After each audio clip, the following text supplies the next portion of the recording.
Mis hermanos,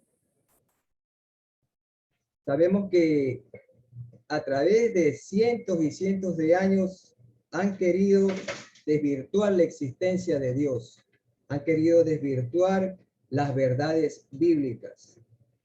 Y podemos ver nosotros en el primer siglo, cuando ya nuestro Señor Jesucristo partió de este mundo, quedaron los apóstoles, la era apostólica.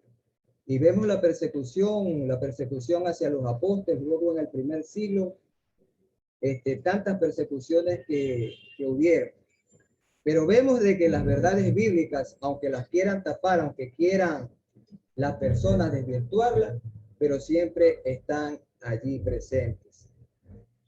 Vamos a ver, mis hermanos, ciertos personajes bíblicos que hicieron historias. Entre estas, por ejemplo, podemos ver el apóstol Pablo.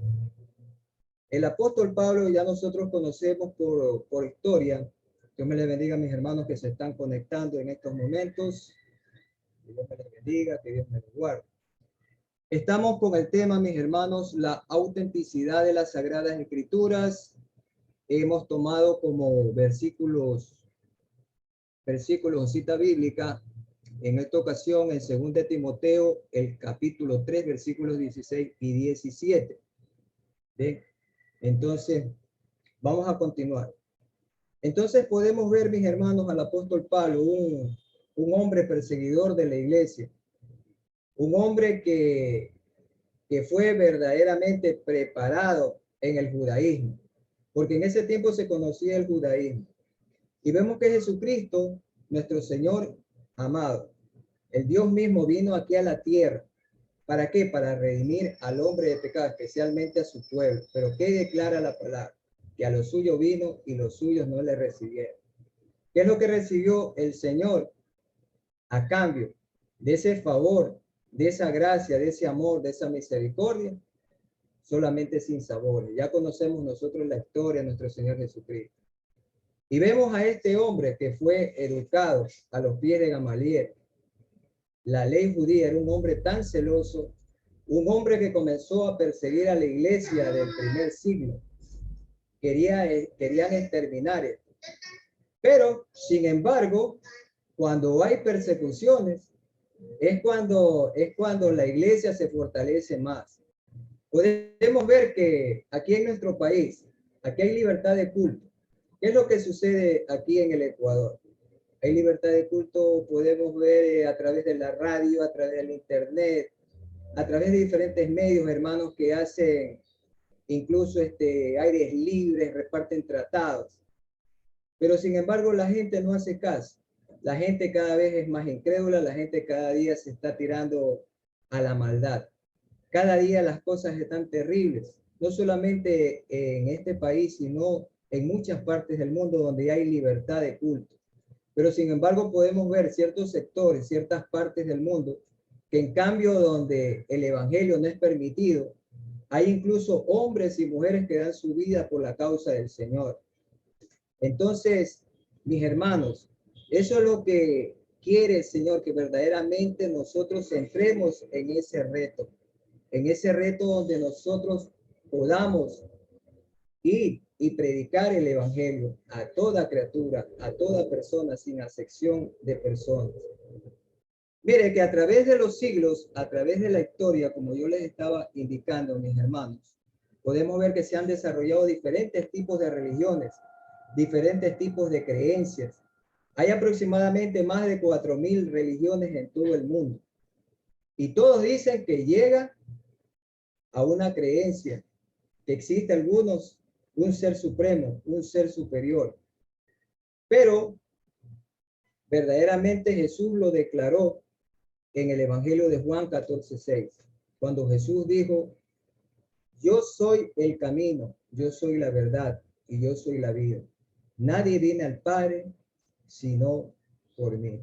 Ese es el único camino que nosotros podemos llegar al Padre, a través de nuestro Señor y Salvador Jesucristo.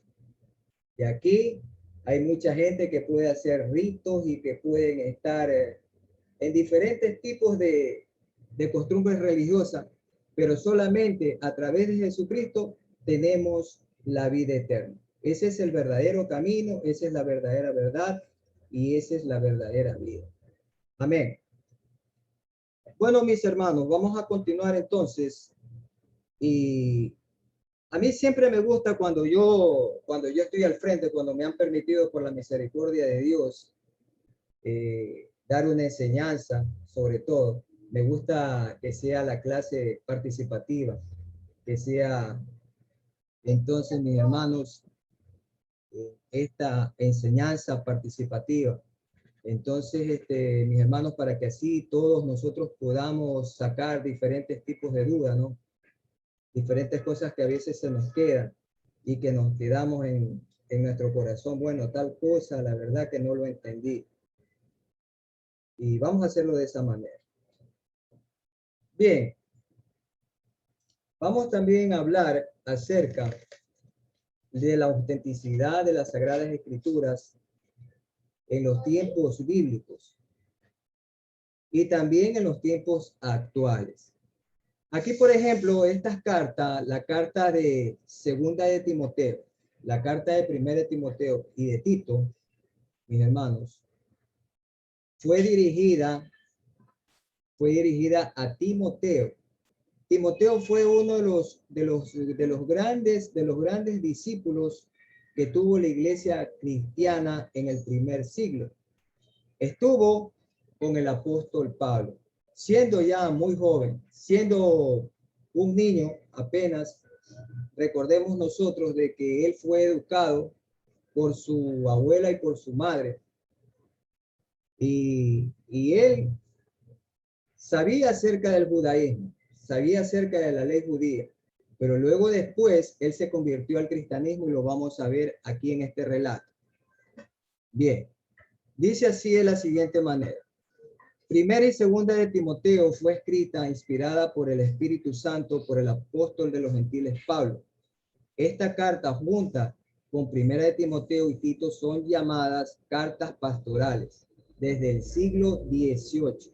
Mire que en el siglo XVIII ya se legaliza acerca de la veracidad de estas cartas. Estas fueron dirigidas a las personas que estaban en el ministerio pastoral. Entonces, por eso se conoce estas cartas como las cartas pastorales cristianas, o también conocidas como las epístolas, donde más oposición hubo en los escritos del apóstol Pablo. Mire, ha habido a través de la historia mucha controversia con respecto a estas cartas, especialmente las llamadas pastorales.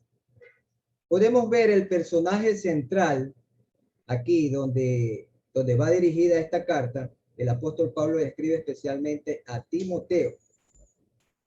Bien, vamos a ver entonces acerca un poquito de quién es Timoteo. Vamos a ver entonces. Timoteo fue originario de la ciudad de Listra, es una provincia romana en Galacia, en la parte sur de Asia Menor, en lo que hoy se conoce como Turquía. Timoteo se había convertido al cristianismo aproximadamente a la edad de 22 años. Mire, siendo un joven hoy en día, ¿cuántos jóvenes siguen la fe cristiana? Son pocos, son muy pocos. Dios me les bendiga a mis hermanos, los que se acaban de conectar. Estamos con la enseñanza, mis hermanos, con el tema la autenticidad de las Sagradas Escrituras, y los versículos bíblicos que tomé está en 2 Timoteo, el capítulo 3, versículos 16 y 17. Amén. Entonces, como les decía a mis hermanos, a los 22 años se convierte Timoteo al cristianismo. Y él es el que acompaña al apóstol Pablo en sus primeros viajes, en el primero y en el segundo viaje misionero. Aproximadamente Timoteo estuvo con el apóstol Pablo como 15 años. 15 años aprendiendo acerca del evangelio de nuestro Señor Jesucristo. Luego de allí, ya estando preparado Timoteo, es importante la preparación, mis hermanos, porque todos nosotros el Señor nos ha llamado con un propósito. porque no hay casualidad. En Cristo no hay casualidades. No hay ministerios en las bancas. Hay muchas personas que a veces se equivocan y solamente van los domingos o van entre semanas a una determinada congregación y se sientan. Y cuando, bueno, los líderes o los pastores le dicen, bueno, hermano, venga para que usted participe, para que participe del altar, para que participe en alguna actividad, ellos se niegan.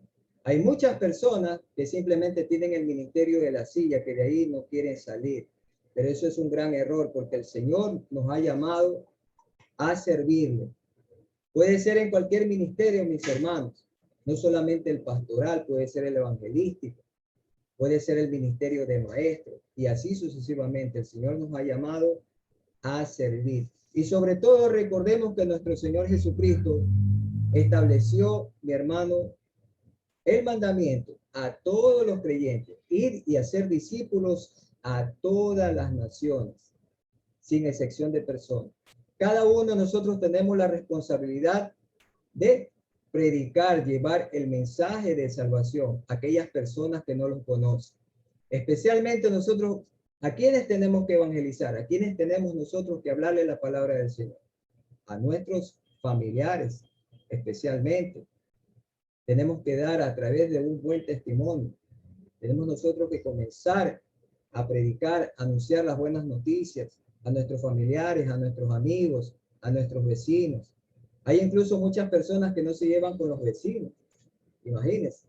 Hay personas también que tienen encontrones con los hermanos y eso no puede ser. Hoy en día, mis hermanos, ya nosotros no podemos estar resentidos con nadie.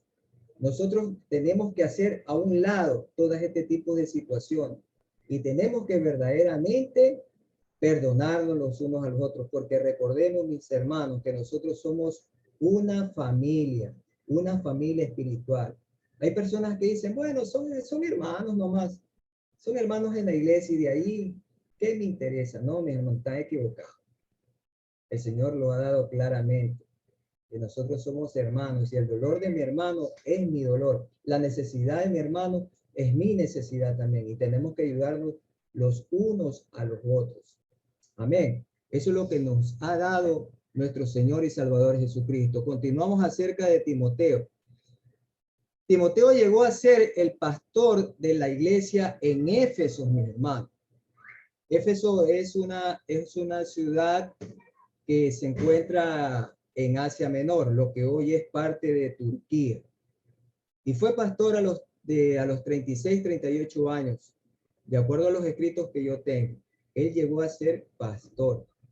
¿Y sabe cuántos años llegó a ser pastor? Por 30 años. Y a él le acallaron, ¿sabe cómo? Porque en esa ciudad existía la fuente de idolatría. Ahí idolatraban a la reina del cielo, a la diosa Diana de los Efesios. Hacían ritos. Y él predicaba en contra de todas estas cosas acerca de la idolatría. Y por eso llegó un momento en que lo acallaron.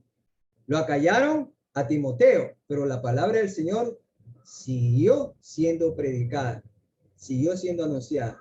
Cuando nosotros ya terminemos aquí en la tierra lo que el Señor nos ha dado, que nosotros hagamos, entonces vendrán otras personas también a seguir anunciando el Evangelio hasta que nuestro Dios, a través de Jesucristo, venga por su pueblo como está establecido, mis hermanos. Nosotros no tenemos que callar. Nosotros siempre tenemos que decir la verdad. Amén, mis hermanos. ¿Cuántos pueden decir amén? Amén. Hermanos, amén. Amén. Que decir la verdad. Amén. Amén. Amén. Así es.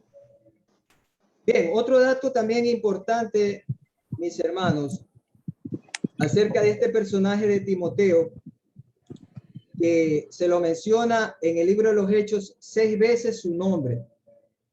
También 17 veces en las cartas paulinas. Recordemos que las cartas que escribió Pablo, dirigidas por el Espíritu Santo, son 13. Y también vemos que en un versículo bíblico lo menciona también el libro de Hebreos, que está en Hebreos 13:23. Pueden anotar eso. Hebreos 13:23, mis hermanos. Podemos ver de que el apóstol Pablo era un hombre que en verdad le tenía mucha confianza a este discípulo Timoteo. Mucha confianza, porque fue un hombre fiel. Vamos a ver 5 características que destacó a este joven Timoteo. 5 características. Y eso debe tener también los líderes. Aquí podemos ver que tenemos líderes como mi hermano Israel, también mi hermana Yesenia es líder, mi hermana Fátima también es líder, mi hermana, ¿quién más es líder? Mi hermana Shirley también, ¿no? Es líder. Bueno, mis hermanos. Y para todo el pueblo de Dios es esto, mis hermanos. La primera característica o que caracterizó ser un buen cristiano a Timoteo, él tenía una fe auténtica. Él tenía una fe auténtica. Una fe auténtica. Una fe pura. Número 2.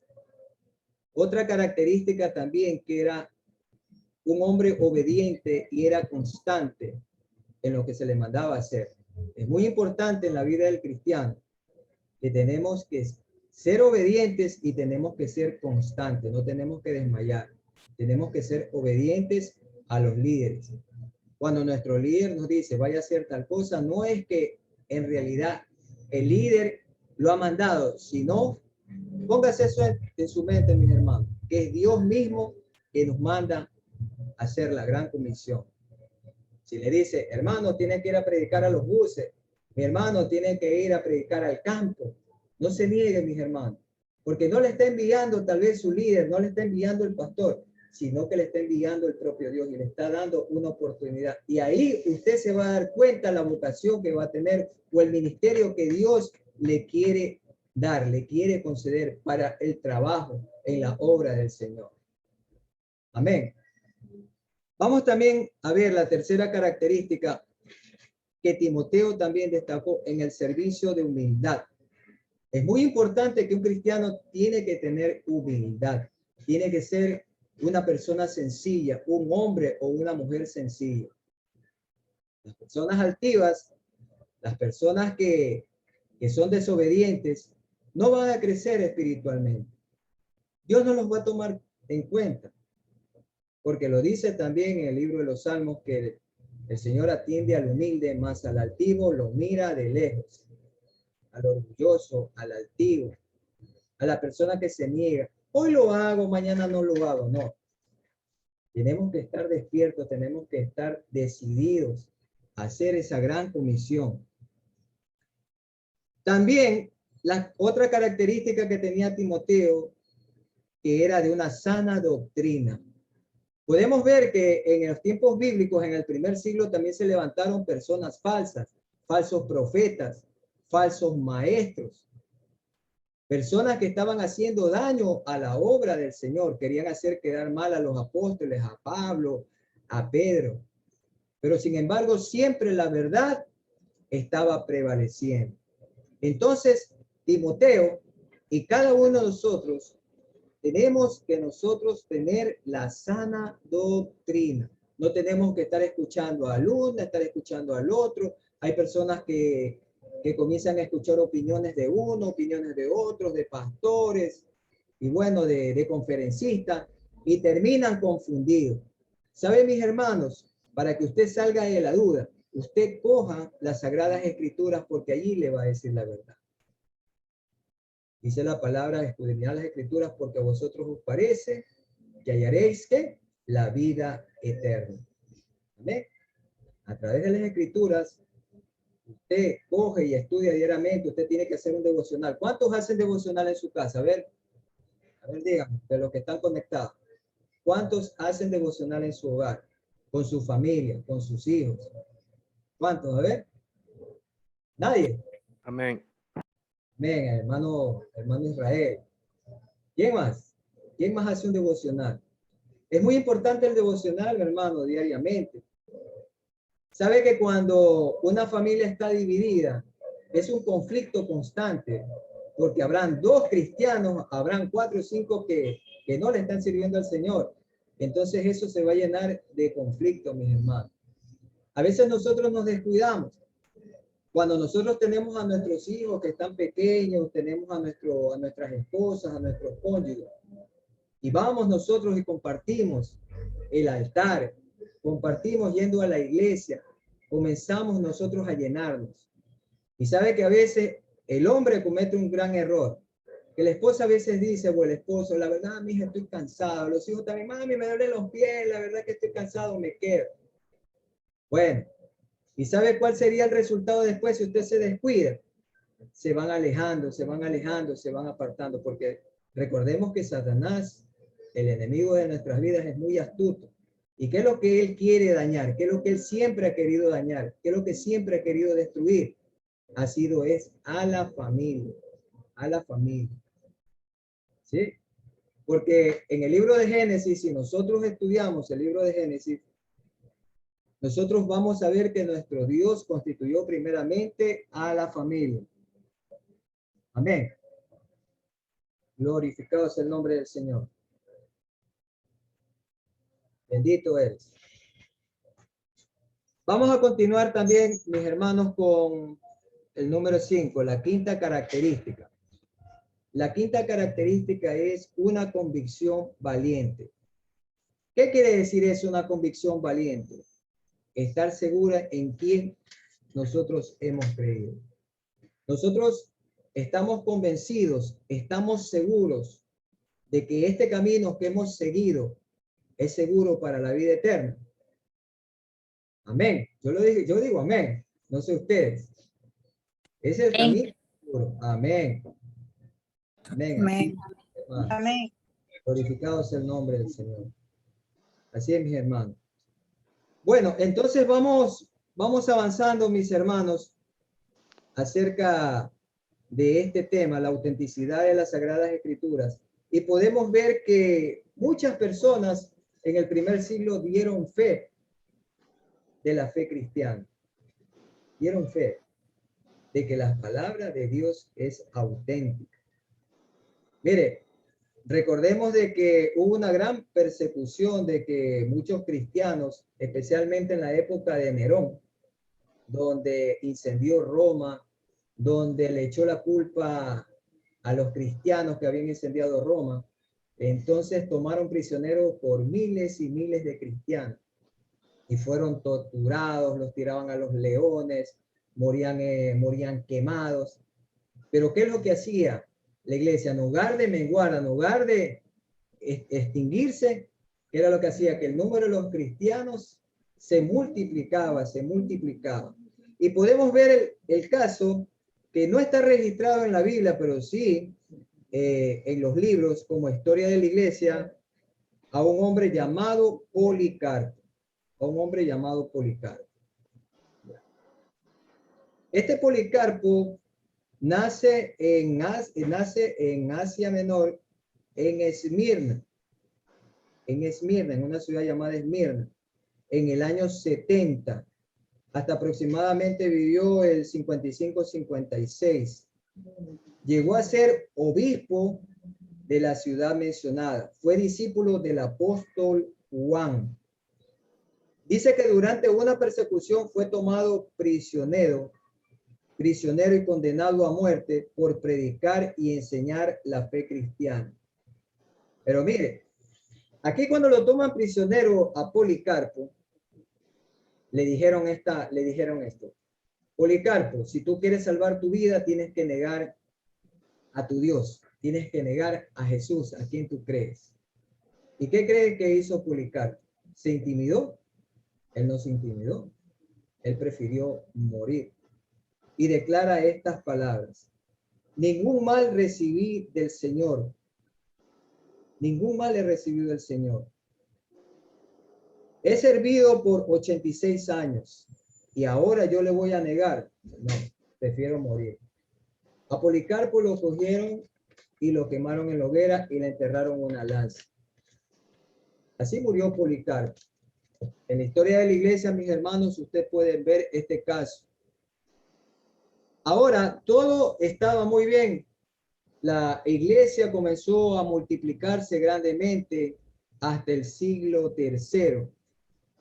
En el siglo III, en los 12 primeros años, se convierte al cristianismo el César Romano Constantino, que ya muchos han de haber escuchado. Constantino, en cambio, ¿qué es lo que hizo? Que todo el paganismo, todas las costumbres de los romanos, lo mezcló con el cristianismo. Por ejemplo, la adoración de la diosa Diana de los Efesios, lo que le estaba mencionando, ¿ya? Lo toma y lo adopta con María, la madre terrenal de Jesús, y la convierte en la madre del cielo. Desde ahí viene, donde a María la declaran la madre del cielo. Dios te salve María y todas esas cosas, esos ritos, ¿no? Para las personas que fueron católicos ya lo saben. Y se fue adoptando las fiestas de la Navidad, la fiesta del árbol, y así sucesivamente, todas esas fiestas del paganismo, mis hermanos, a través de este César romano. Luego de ahí vemos, en el año 354 nace también San Agustín, o Agustín de Hipona. Este hombre llegó a ser un teólogo, estudió abogacía, nació en la ciudad de Targate, ciudad de África del Norte. Y vemos que este hombre era tremendo, era un hombre muy tremendo, dice la historia. Pero ¿qué es lo que sucede? De que él amaba mucho a su madre, y la mamá era una mujer muy devota al cristianismo, a pesar de que bueno, estaba mezclada la idolatría, pero ella amaba a Dios a su manera, y se convierte al evangelio, este personaje.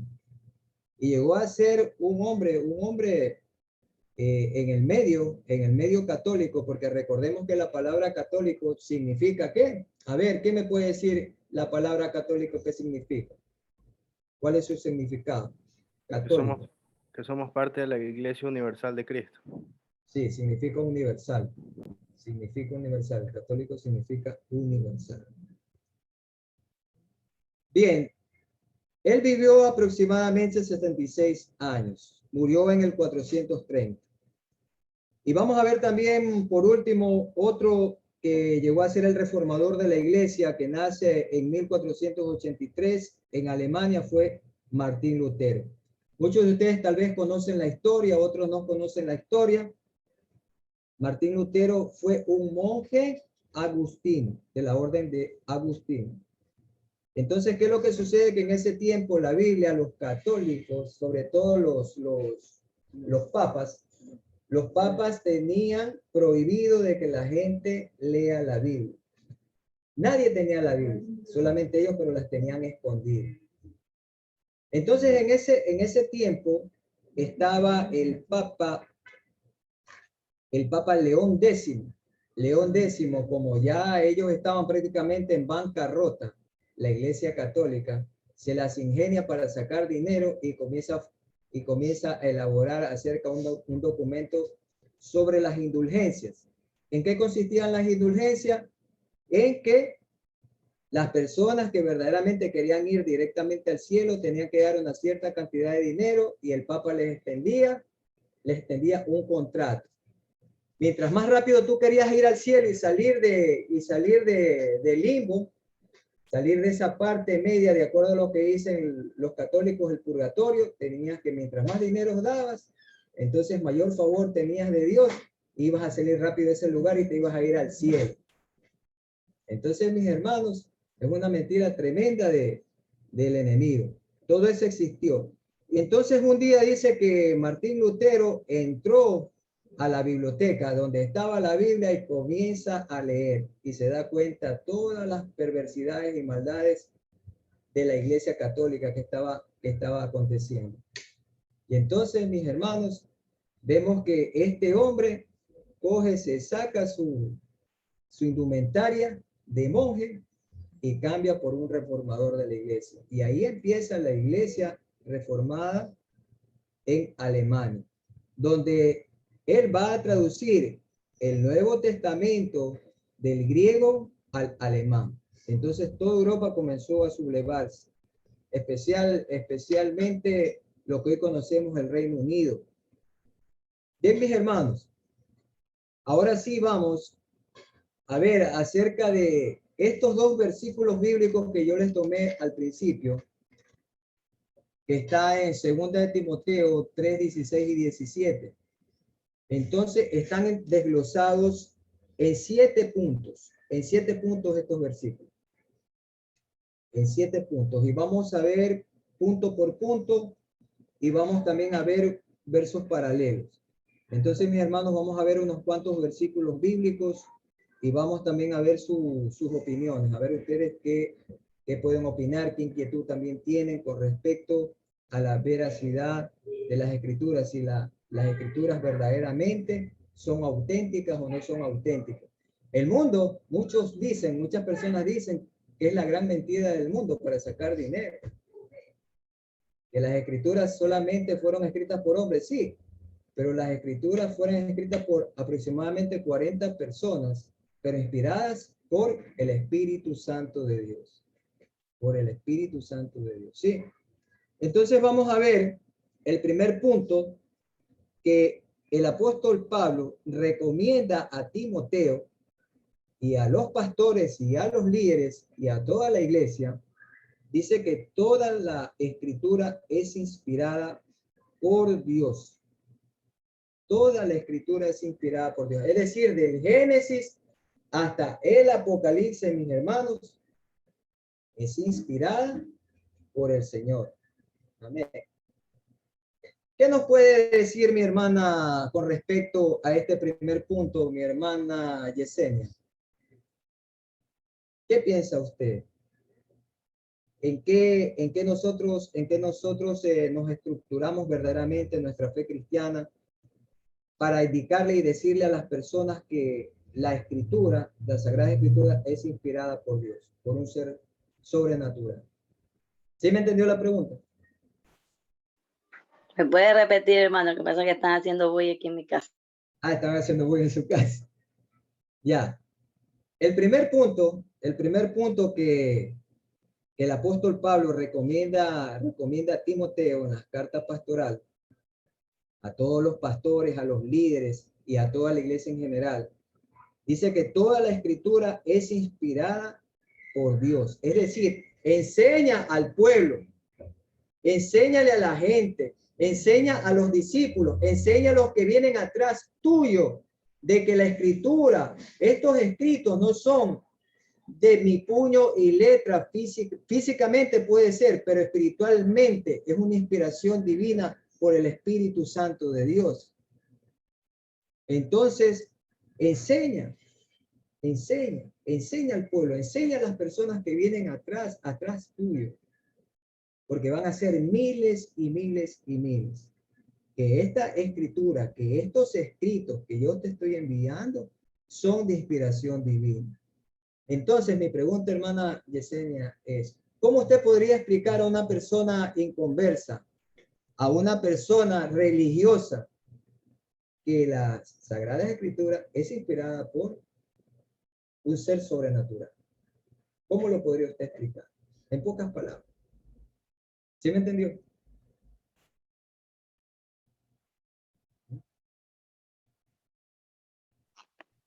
Amén, hermano, amén. Yo soy un hombre incrédulo, un hombre ateo, un hombre que, ¿cómo usted podría decirle a esa persona? Lo está evangelizando, que lo que usted está diciendo es verdad, que Dios existe. ¿Vale? Ya, claro, primero, conforme a la palabra del Señor, si yo voy directamente a decirle que la palabra de Dios es inspirada por Él, al principio no me va a creer, porque para ellos, y en mi caso, que yo fui una religiosa, para mí los que escribían la palabra del Señor eran hombres. O sea, la persona que no conoce a Cristo dice que la palabra es de un hombre y se cierran, o sea, se cierran en el sentido de que para ellos, como dice la palabra del Señor, que el enemigo ha cegado el entendimiento para que no le resplandezca la luz del evangelio. Entonces, al momento que yo le voy a llevar la palabra del Señor, yo tengo que empezar demostrándole el amor de Dios, que fue que Jesucristo murió en la cruz del Calvario por cada uno de nosotros. O sea, entrar primero por esa parte. Lo digo por experiencia, porque cuando a mí me fueron a predicar la palabra, un varón no usó la sabiduría del Señor, sino que de una atacó lo que yo era idólatra. Entonces, fue una manera que no fue la correcta, pero siempre Dios tiene sus hombres ya preparados para predicar. Y me acuerdo que cuando a mí me predicaron, lo puedo decir así, el varón que me fue a predicar, a mí me habló primero del amor de Jesús para conmigo, de que Él perdona pecados, que Jesucristo da la oportunidad al hombre, del que se arrepiente. O sea, me confrontó primero conmigo, con mi pecado. Entonces, de ahí, poco a poco, el Señor, por medio de la palabra, porque es la palabra la que transforma, no el hombre, Sí, me llevó al versículo de Salmo 115. Y fue por medio de una emisora. No fue, o sea, a mí no me, o sea, me evangelizó el varón, pero por medio de una emisora, de una radio, es donde el Señor quitó la venda que dice la palabra del Señor, y pude entender su palabra, o sea, pude entender lo que realmente Él quería conmigo. Pero, o sea, siempre cuando, un ejemplo, uno va a predicarle a una persona, siempre le demostramos primero el amor, o sea, lo que el Señor hizo por nosotros. Porque yo le puedo decir esto, pero la persona que no conoce, no entiende, no lo va a aceptar. Le digo porque yo tengo una persona que aún no acepta que la palabra de Dios es inspirada por él. O sea, muere que la escritura es de hombres pecadores.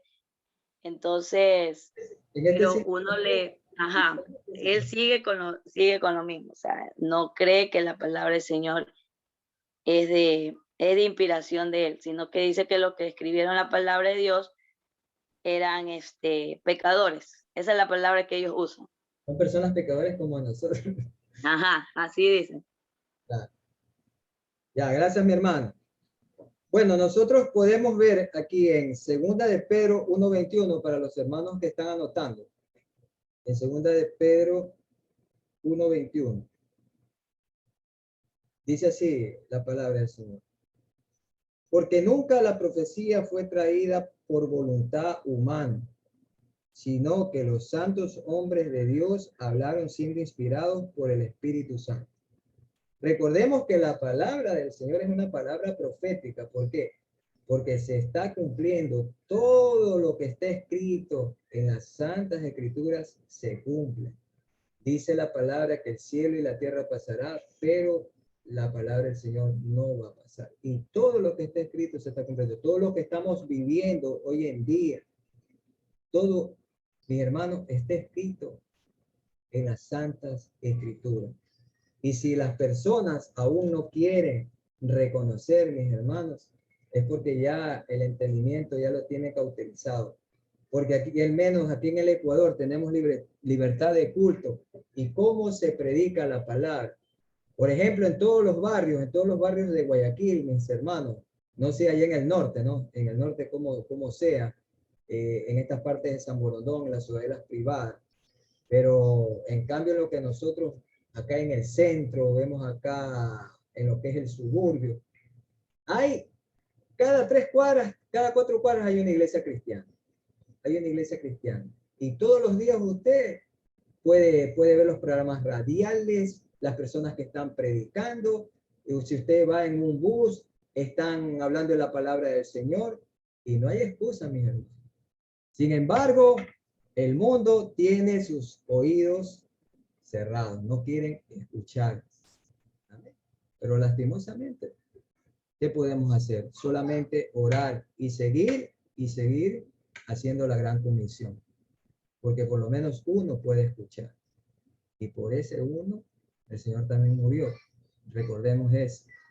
A veces hay personas que dicen, bueno, yo predico, pero cuando hayan 50, cuando hayan 100, ahí yo predico. Pero yo les decía, bueno, si hoy me toca darle enseñanza bíblica y si hay un solo hermano conectado, amén, amén, entonces se va a llevar la bendición. Porque a veces nuestro Dios, es una hora, ¿no? Esta plataforma, pero puede que en 30 segundos, un minuto, el Señor te dé un consejo, te dé una palabra de consuelo, una palabra que va a llenar tu vida, una palabra donde te va a enseñar, donde te va a decir lo que tienes que hacer. Porque no es el hombre, no es la mujer que está hablando, sino es palabra de Dios, no es palabra de Eduardo y Casa, sino palabra del Señor que se está exponiendo.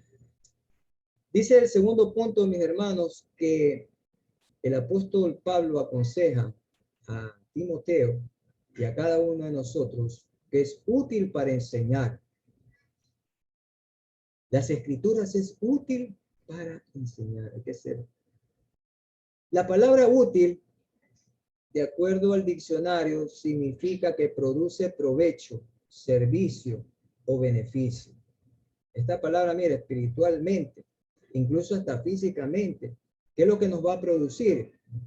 Nos va a producir provecho, nos va a producir servicio y beneficio a nuestras vidas y a otras personas. Aquellos que van a escuchar el mensaje de salvación, aquellos que van a escuchar el consejo de la palabra del Señor. Y tengo aquí unos versículos paralelos, mis hermanos, que están en Colosenses 1, versículos 27 y 28. Pueden anotarlos, hermanos, y después pueden comparar, ¿no? Colosenses 1, 27, 28. Voy a darles lectura, ¿no? Pero ustedes en su casa lo van a analizar, ¿no? Dice el 1:27. ¿A quienes Dios quiso dar a conocer las riquezas de la gloria de este misterio entre los gentiles? Recordemos de que nosotros, sin Jesucristo, no éramos nadie. Estábamos muertos en delitos y en pecados. Pero mire, con la muerte y la resurrección de nuestro Señor Jesucristo, nosotros tenemos acceso a la vida eterna a través por gracia. El pueblo de Israel es un pueblo que es salvo por promesa, por la promesa abrámica. En cambio, nosotros somos salvos. ¿Por qué? La iglesia de Jesucristo, por gracia. Dice la palabra que por gracia somos salvos. Vuelvo a repetir, a quienes Dios quiso dar a conocer las riquezas de la gloria de este misterio entre los gentiles, que es Cristo en vosotros, la esperanza de gloria. Y el verso 28 dice, a quien anunciamos amonestando a todo hombre en toda sabiduría, a fin de presentar perfecto en Cristo Jesús a todo hombre. Amén. La palabra del Señor es llena de sabiduría. Es perfecta, dice. Tenemos que presentarla porque es así. La palabra del Señor no se equivoca. Dicen muchas personas que dicen que han leído la Biblia y dicen, ¿cómo? En el Antiguo Testamento dice que por acá que es un Dios de amor, y cómo mandó a matar a un montón de niños, y cómo mandó a matar a naciones, y este otro. No, la Biblia se contradice, esto no. Si tú lees las Escrituras de una manera física, carnal, vas a encontrar como que la Biblia se contradice. Pero para eso son los versículos paralelos, los contextos, donde tú vas a encontrar las respuestas allí mismo en las Sagradas Escrituras. Porque la palabra es fiel. La palabra no se equivoca.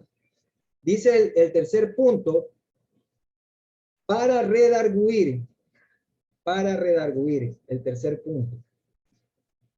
La palabra redarguir significa, mis hermanos, pueden anotar, amonestar, convencer, reconvenir, reprender. Tenemos los versículos paralelos, Judas, verso 21, 22 y 23, porque recordemos que la carta de Judas es un solo verso, ¿no? Es un solo verso, si lo podemos decir de esa manera. Entonces está verso 21, 22 y 23. Dice así, conservaos en el amor de Dios, esperando la misericordia de nuestro Señor Jesucristo para vida eterna. Algunos que dudan, convencerlos, dice. El 23, a otros salvad, arrebatándolos del fuego, y a otros tened misericordia con temor, aborreciendo aún la ropa contaminada por su carne. ¿Ya? Entonces nosotros tenemos que procurar, mis hermanos, hablarles a las personas, tener algún tipo de método, pedirle dirección al Espíritu Santo, porque hay personas que sí que son bastante duros y difíciles, y pedirle dirección al Espíritu Santo. Acerca de este versículo, el versículo 23, aquí dice, a otros salvad, arrebatándolos del fuego, y otros tened misericordia con temor, aborreciendo aún la ropa contaminada por la carne. Esto, mis hermanos, esta parte de aquí es una metáfora, es una comparación. Dice mis hermanos, o explica el apóstol Pablo, que hay que permanecer alerta ante el pecado. Nosotros tenemos que estar atentos, mis hermanos, atentos. Entonces, aquellas personas que cuando nosotros cogemos y le hablamos la palabra del Señor y vienen a los pies de Cristo, cometemos un gravísimo error a veces. ¿Qué es lo que hacemos? Hacemos la oración de fe, bueno, ya eres salvo, y luego ya terminó el problema, entonces ya como ya gané almas, dices en la iglesia, me gané a 2, 3 personas, pero ahí nomás dejamos, no, ahí empieza todo. Usted tiene que comenzar a discipularlo, usted tiene que comenzar, mis hermanos, a visitarlos, hablarle de la palabra del Señor, y luego de allí llevarlo a la iglesia para que sean discipulados, porque recordemos que cuando una persona acepta a Jesucristo es como un niño recién nacido. Tenemos que darle la lechecita espiritual. Si a un niño, por ejemplo, hermana Lisette, le voy a preguntar a hermana Lisette, si usted, por ejemplo, es mamá, su niño recién nacido, usted le coge y le da puré o le da arroz, ¿qué pasaría? Lo alimenta de esa manera, ¿qué pasaría? Hablando humanamente, cuando a un recién nacido se le da puré o arroz, le podemos estar dañando el estómago, porque aún sus órganos no están del todo fortalecidos ni bien, podría decir fortalecidos es la palabra, porque no encuentro otra. Por eso es necesario que ellos tomen poco a poco la leche. Hasta para pequeños son ciertas medidas, porque si le doy de comer de más, se puede llenar de gas y le puede hacer una indigestión. Bien, mi hermano. Muy bien. Así es, mi hermano. Espiritualmente, usted tiene que darle la leche espiritual. Entonces, darle la palabra poquito a poquito. Y se recomienda primeramente, mis hermanos, comenzar con los 4 evangelios. Usted no puede coger a una persona que recién acepta a Cristo, decirle, lee los 39 primeros libros que componen el Antiguo Testamento. No, es un error porque no van a entender. A veces ni nosotros que tenemos algunos años en la fe cristiana, nosotros no entendemos ciertos versículos, pero una persona cuando recién espiritualmente está naciendo. Entonces tenemos que estar allí pendientes, como una madre, como un padre, ahí ayudándolos, encaminándolos, hasta que ellos van creciendo espiritualmente. Así sea una persona que tenga una edad física de 60, 70 años, pero espiritualmente es un niñito recién nacido. Tenemos que entender eso, tenemos que tener eso en cuenta, mis hermanos. Vamos a ver el cuarto punto. Dice, para corregir. Para corregir.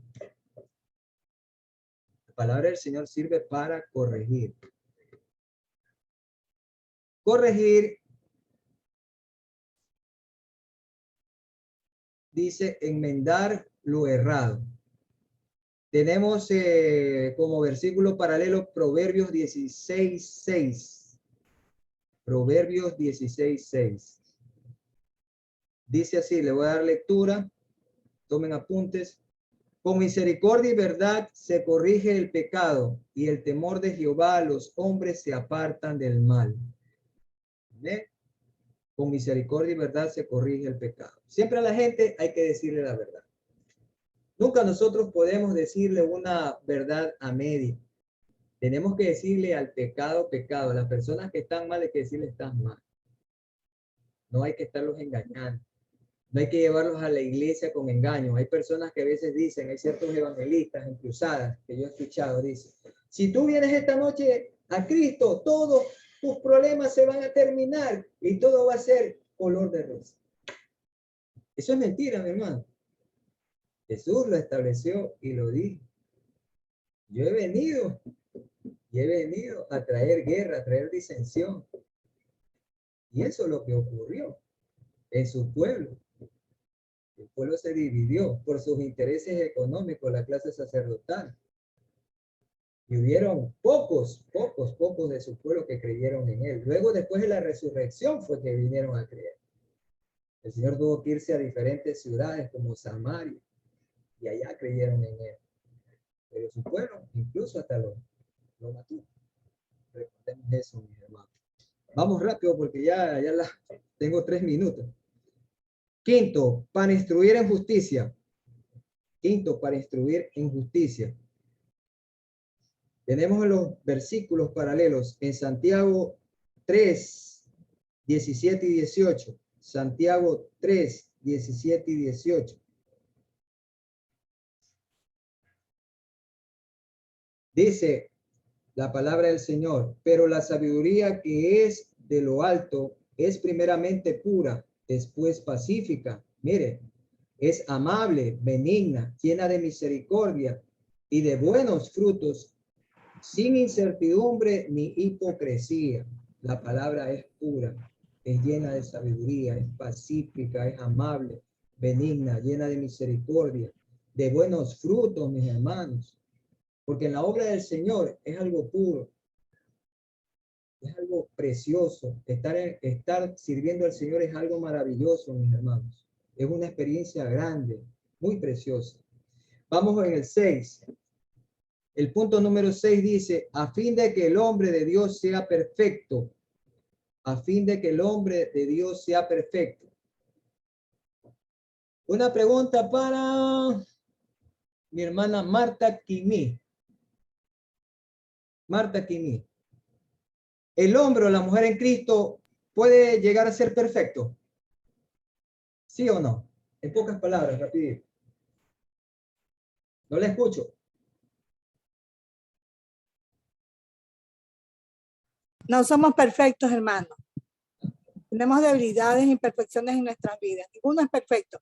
El único perfecto es el Dios verdadero, el Dios de misericordia. Pero recordemos que tenemos que buscar la perfección. ¿Y cómo usted busca? Amén, gloria a Dios. Tenemos que buscar la perfección, pero, o sea, nosotros vamos a querer seguir siempre el camino correcto, pero sabemos que siempre tenemos que tratar de cuidarnos, porque sabemos que el enemigo siempre va a querer tentarnos, pero como el Espíritu Santo de Dios habla en nuestras vidas, tenemos que estar atentos, apercibidos siempre.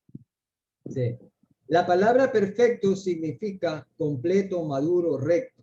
Y tenemos el versículo en Salmos 18:32. En Salmos 18:32 nos dice, Dios es el que me ciñe de poder y quien hace perfecto mi camino. ¿Quién es que nos hace perfecto? Es nuestro Padre Celestial. A través del Espíritu Santo cuando nos dice no peques. Porque el Espíritu Santo nos redarguye de pecado, de justicia y de juicio. No peques, cuidado. Mira, te puede pasar esto, te puede pasar este otro. Antes de que el hombre caiga, antes que la mujer caiga, el Señor te advierte. Mira por este camino, no te conviene, o tal cosa no te conviene. Ten mucho cuidado con lo que vas a hacer.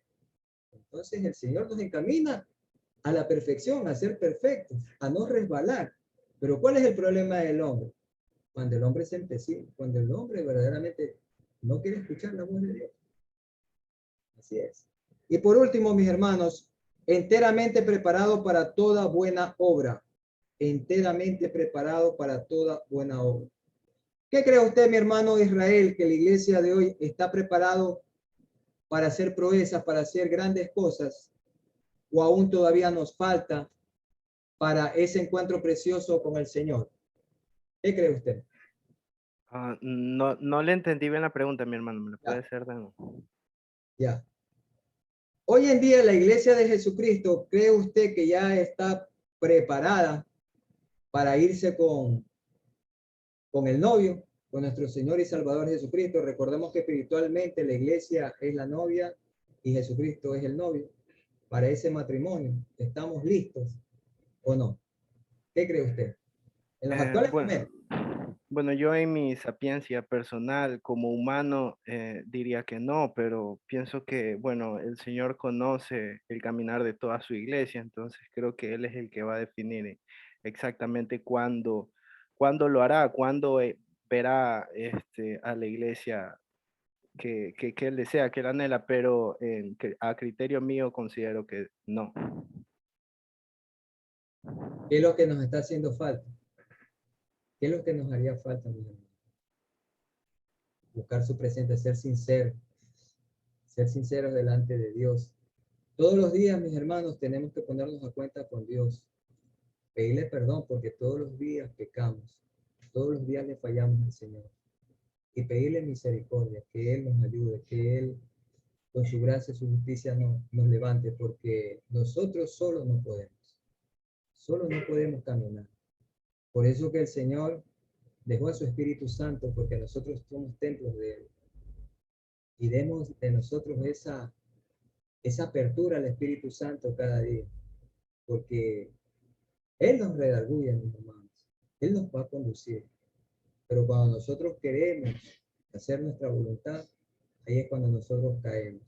Y el versículo bíblico, el último, mis hermanos, está en 1 Corintios 3:13. Y con esto vamos a dar por finalizado, mis hermanos, recordándoles que para el próximo jueves tenemos también otra enseñanza bíblica, mis hermanos. Amén.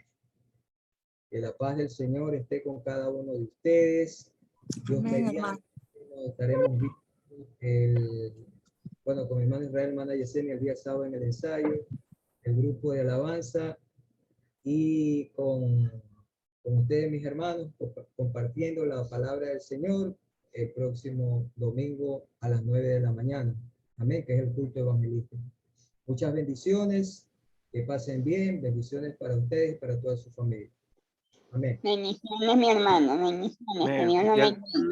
Dios le bendiga. Dios le bendiga. Bendiciones, Dios le bendiga.